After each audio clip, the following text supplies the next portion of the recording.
โอ้ยยีนไม่มีคนแล้วเลย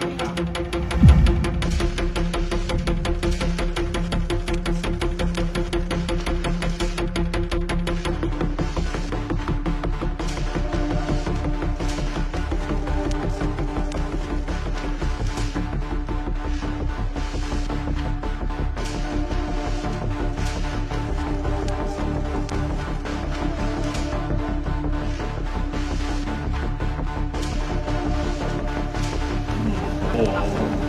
โหสองคนยังอยู่เลยล้มละโอ้ย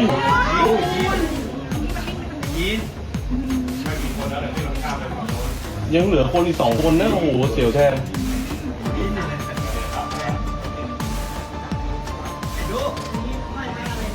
โอ้ไหวพริบดียังดีไหวพริบดีพี่